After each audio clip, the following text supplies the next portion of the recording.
C'était une des grandes promesses électorales de Félix Tshisekedi. Aujourd'hui, les Congolais veulent la paix. D'abord, la paix et la sécurité.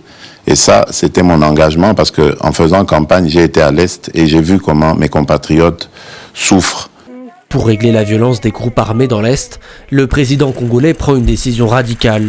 Le 6 mai 2021, il déclare l'état de siège dans les provinces de l'Ituri et du Nord Kivu. Les militaires obtiennent les pleins pouvoirs pour rétablir la paix.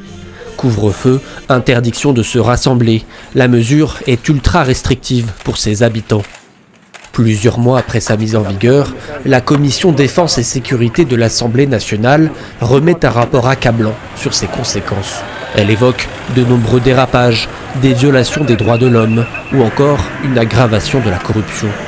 Pourtant, les autorités l'assurent, l'état de siège a fonctionné. À l'heure du bilan, le président congolais a défendu son choix.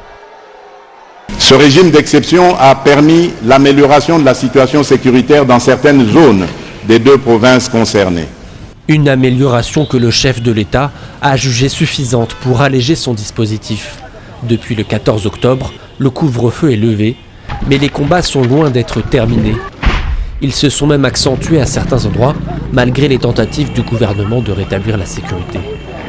Toute cette volonté ressemble à une sorte de tâtonnement qui n'a pas pu produire des résultats escomptés en ce qui concerne la pacification de l'Est. Aujourd'hui, on assiste à une surmilitarisation de la région, la résurgence du M23. L'échec sécuritaire dans l'Est, c'est aussi pour Kinshasa la faute au partenariat avec les armées étrangères de pays voisins. Déployés dans l'Est pour lutter contre la violence des groupes armés, le régime congolais les juge inefficaces. Les forces régionales de la communauté d'Afrique de l'Est sont priées de plier bagages. Le gouvernement signe même avec l'ONU un plan de retrait de la force MONUSCO. Pour les milliers de civils livrés à eux-mêmes, le sentiment d'abandon persiste. Les provinces du Nord et Sud-Kivu, de l'Ituri, abritent à elles seules plus de 5 millions de personnes déplacées par les combats, parquées dans des camps, avec des risques de maladie et de famine. L'aide du gouvernement n'est pas suffisante. On distribue une ration dans un gobelet et les gens se battent pour en avoir. Si t'as pas la force de te battre, tu n'auras rien. Une crise humanitaire sans fin, dans une région pourtant riche en ressources.